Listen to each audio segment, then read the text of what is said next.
검사를 하면 두 줄이 나타나는 수술을 하면 자궁에 상처도 날 수 있다고 하니까 솔직히 좀 무섭기도 하고 병원에서 제거를 하라고 얘기를 했는데 다른 병원을 방문하고 굳이 놀랍게도 한 달밖에 안 지났는데 용종이 그리고 주의하셔야 되는 게 광고 아닙니다. 안녕하세요 여러분. 지난번에 임신 전 가입력 검사 도중에 자궁에 용종이 나와서 수술 날짜를 잡았다고 말씀드렸는데요. 오늘은 그 후에 어떻게 됐는지에 대해서 얘기를 해드리려고 합니다. 사실 수술 날짜를 잡고서도 계속 고민이 되긴 하더라고요. 왜냐면 제가 곧 40이라 임신 준비 시간도 많지 않은데 알아보니까 수술을 하면 1년가량은 또 임신 시도를 못한다고 하더라고요. 게다가 자궁에 상처도 날 수 있다고 하니까 솔직히 좀 무섭기도 하고 그래서 정말 수술이 필요한지 좀 더 알아보기로 해가지고 좀 여러 방법으로 좀 알아봤거든요. 근데 맘카페에서 보니까 용종이 있는 상태로 임신 시도를 해가지고 출산을 하시고 잘 키우고 계신 분이 있더라고요. 그분은 첫 병원에서 제거를 하라고 얘기를 했는데 다른 병원을 방문하고 굳이 수술까지는 필요 없을 것 같다라는 얘기 듣고서 임신 시도를 해서 출산까지 가셨다고 하더라고요. 그걸 보고 나서 여러 병원을 좀 가보고 결정을 해야 되겠다라는 생각이 좀 더 들기 시작했어요. 그래가지고 그분이 이야기하셨던 그 병원을 제가 최근에 갔다 왔는데 놀랍게도 한 달밖에 안 지났는데 용종이 원래 5cm였거든요. 5cm가 1.8cm로 줄어들었다고 하시더라고요. 그리고 위치도 되게 나쁘지 않은 위치라고 해서 수술 안 하고 바로 임신 시도해도 된다고 말씀해 주셨어요. 그 얘기를 들으니까 병원 여러 군데 다니고 수술을 할지 말지 결정을 한 거에 대해서 천만다행이라는 생각이 들더라고요. 여러분도 한 군데 가가지고 이야기 듣지 마시고 다른 병원도 한번 크로스 체크를 해보셨으면 좋겠습니다. 그래서 이 후기를 한번 공유해드리고 싶었어요. 왜냐면 이게 섣불리 수술을 했다가 이 소중한 임신 준비 기간이 늘어질 수 있으니까 이거는 한 번쯤은 꼭 다른 병원에서도 해보셨으면 좋겠습니다.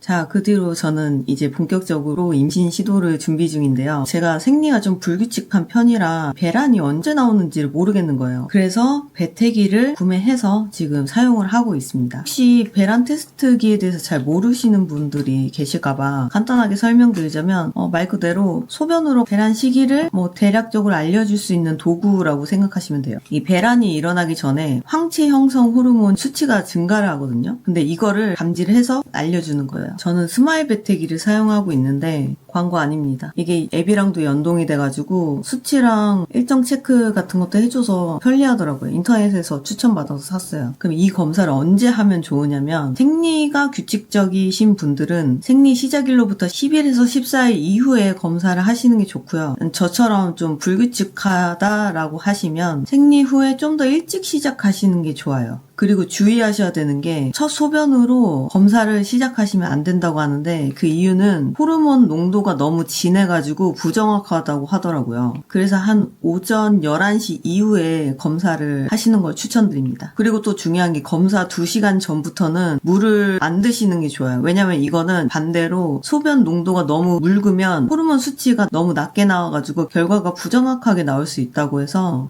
이거는 참고를 꼭 하셨으면 좋겠습니다. 검사를 하면 이렇게 대조선 C랑 검사선 T 이렇게 두 줄이 나타나는데요. 처음엔 검사선이 이렇게 연하게 나오다가 배란이 임박해지면 이렇게 좀 진해져요. 만약에 이 검사선과 대조선이 같거나 더 진해지면 24시간에서 48시간 내에 배란이 예정이라는 뜻이라고 생각하시면 됩니다. 그러면 이때랑 그 다음날에 숙제를 잘 마치시면 소중한 아가를 만나실 수 있겠죠? 저는 이게 어플을 활용해서 기록을 하고 있는데 생리 주기랑 기초체온, 배란 테스트 결과 같은 거를 같이 기록을 하면은 좀 더 정확하게 일정을 알려주더라고요. 이런 거는 다음 달 예측도 되고 병원 갈 때도 데이터를 활용할 수 있을 것 같아서 꼭 추천드리고 싶어요. 자, 지금까지 그동안에 있었던 일과 배란 체크를 어떻게 하는지에 대해서 알려드렸는데요. 끝으로 2가지만 말씀드리고 싶어요. 첫째는 의료적인 결정은 여러 의견을 들어보고 결정하는 게 중요하다는 것. 한 병원 말만 믿고 결정하지 않으셨으면 좋겠어요. 2번째는 임신 준비는 꼼꼼하게 하되 스트레스는 좀 줄여서 하시는 게 좋을 것 같습니다. 배란 테스트기는 도구일 뿐이지 너무 스트레스 주지 말고 너무 집착하지 마시고 즐겁게 준비하셨으면 좋겠습니다. 저처럼 임신 준비 중이시거나 특히 30대 후반, 40대 준비 중이신 분들 정말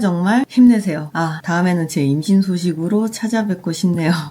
궁금한 점 있으시면 댓글 남겨주시고 내용이 좋으셨다면 구독과 좋아요, 알림 설정까지 부탁드려요. 그럼 끝!